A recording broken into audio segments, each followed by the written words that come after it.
Hola, ¿cómo están? Bienvenidos a su tiempo económico. Soy Juan José Mejía.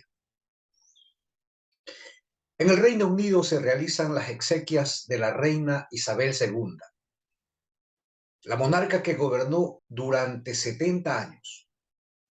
Jefes de Estado de todo el mundo, desde luego también lo más granado de la nobleza y la realeza mundial, se han hecho presentes en estos actos funerales.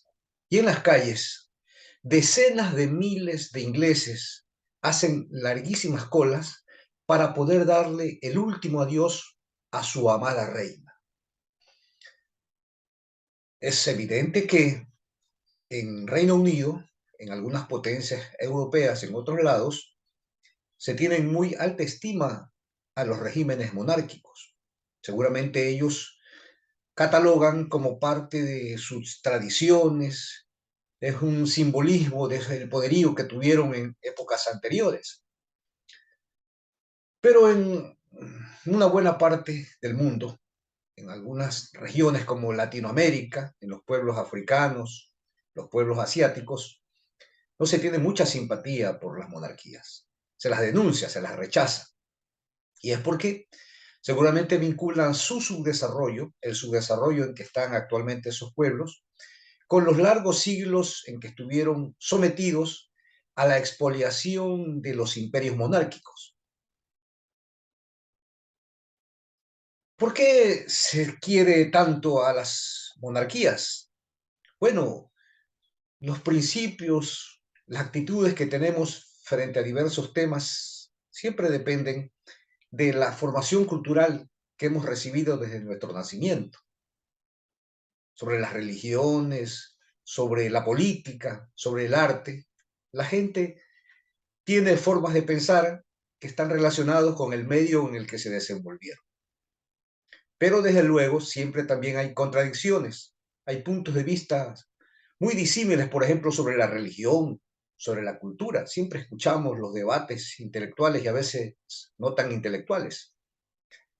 Pero se entiende que el hombre debe utilizar siempre la capacidad de razonamiento para ubicarse del lado correcto, de lo que se considera que está bueno o de lo que consideramos que no hay que hacer porque está mal. Esto desde los inicios de la sociedad humana se fueron desechando prácticas como, por ejemplo, el canibalismo, ¿no? Nos dimos cuenta que no es ético, no es correcto devorar a nuestros congéneres, así tengamos muchísima hambre.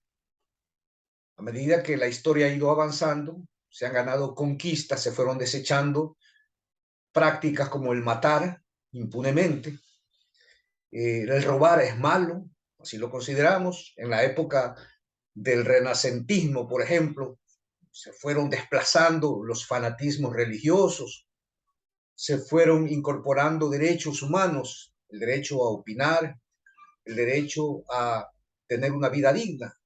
Y en los últimos tiempos han ido ganando otros derechos, como por ejemplo sobre el aborto, sobre la igualdad de género, por ejemplo, ¿no? Los derechos de los niños, el derecho que tiene la mujer también a participar en elecciones, a opinar.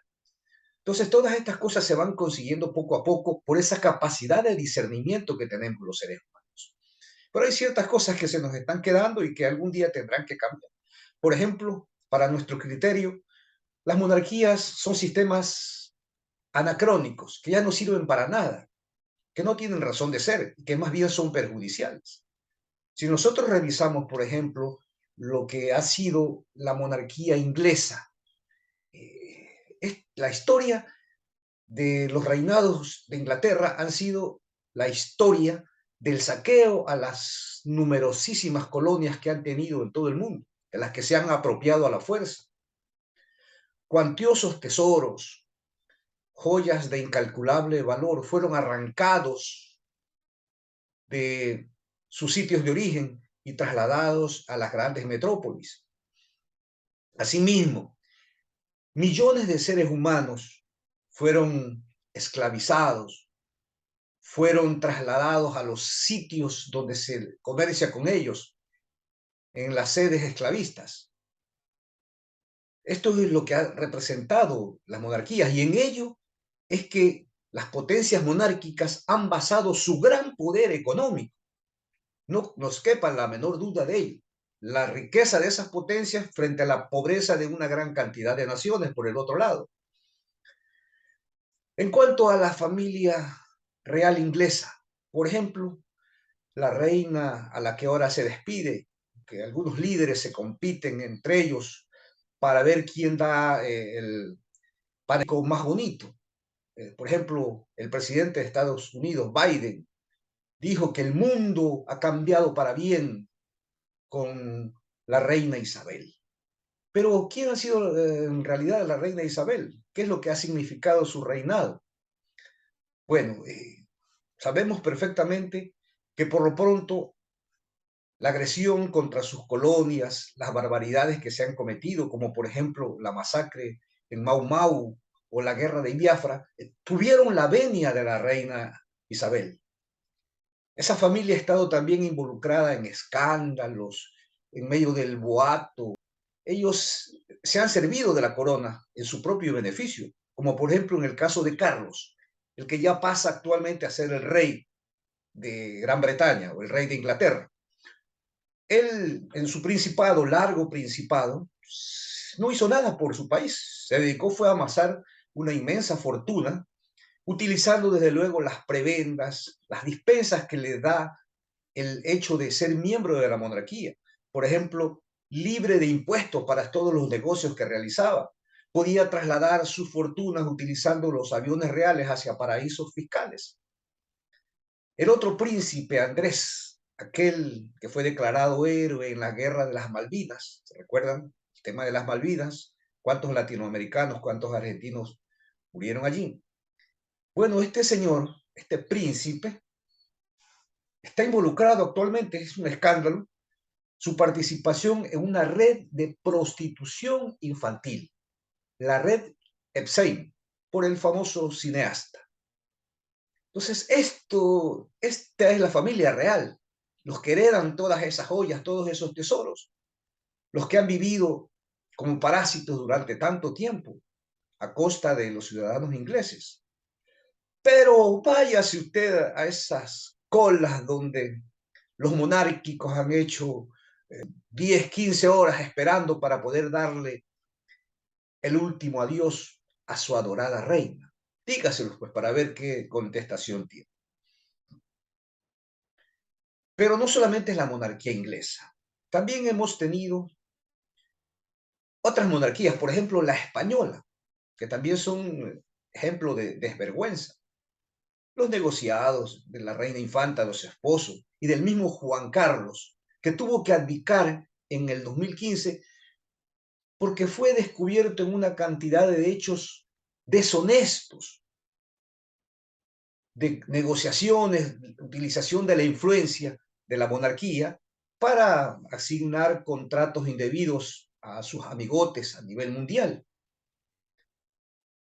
Sin embargo, en España, donde gran parte, sobre todo de la clase dirigente, sigue defendiendo a capa y espada la monarquía, se buscaron la manera para exonerarlo de toda culpa, ¿no? Él, con su realeza, no tiene ninguna responsabilidad en todos estos hechos que se realizaron, ¿no? Sobre todo los partidos de derecha ya en España, Vox, el Partido Popular, y también solapados por el gobierno supuestamente socialista.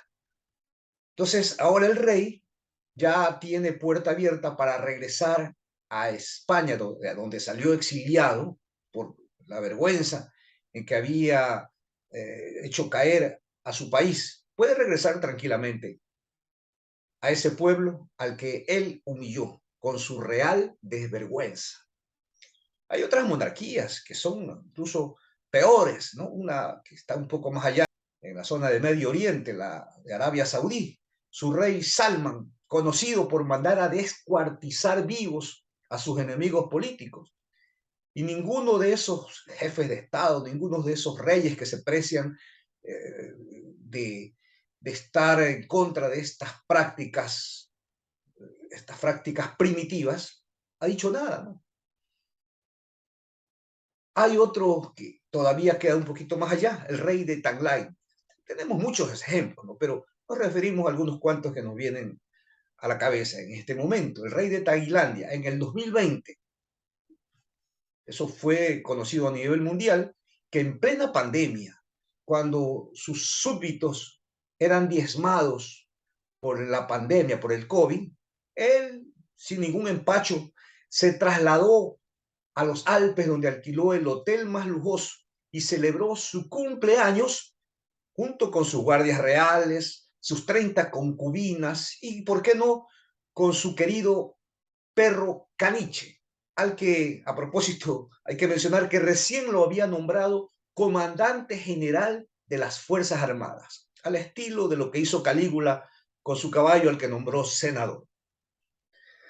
Entonces, estas son las monarquías. Sin embargo, nos abisma, nos espeluzna saber que hay mucha gente que todavía sigue defendiendo a estos sistemas injustos. ¿A qué se deberá esto? Nos preguntamos, ¿cómo es posible que un ser pensante le atribuya carácter divino a otro ser de carne y hueso como él? Y esté dispuesto, esa gente, estén dispuestos a estos pueblos a adorar a sus reyes, a costa incluso de su propio sacrificio, a mantenerles su vida de ocio, su carácter parasitario, la utilización desvergonzada del poder que les da el hecho de ser los monarcas. Hay alguna gente incluso que para tratar de justificar a las monarquías dice que esa es una forma perfecta, natural de organización social y comparan con algunas sociedades del reino animal, por ejemplo, entre las abejas, entre las hormigas, donde existen estas castas en la que está la reina madre, la reina abeja, por ejemplo, están los soldados obreros, las hormigas, están también las larvas, ¿no? Cada quien tiene su función. Pero ojo, ¿no? En estas colonias de hormigas, por ejemplo, es una necesidad el cuidar a su reina madre porque el resto de la comuna es estéril, solamente la reina madre tiene la capacidad de aparearse. Día a día pone miles de huevos y allí se va formando la colonia de hormigas. Entonces lo hacen por una necesidad vital. Por eso es que cuando la reina madre muere en las colmenas, en las comunidades, en las comunas de avispas, ¿no? Y de estos insectos, desaparece la comunidad, desaparece la colonia de insectos. Pero en el caso de las sociedades humanas, si una reina desaparece, si un rey ya no está, ¿qué es lo que se pierde? Pues, ¿no? La reina Isabel murió, podría desaparecer, podría no ser reemplazada por nadie y no le sucede nada. Más bien se ganarían muchos beneficios porque los recursos que se han utilizado, los millones de dólares para mantener a esa familia podrían ser utilizadas no solamente en las necesidades de esa nación, sino también en el resto de las sociedades que están empobrecidas. Pero ¿por qué sigo insistiendo yo? ¿Por qué hay alguna gente que se aferra a las monarquías?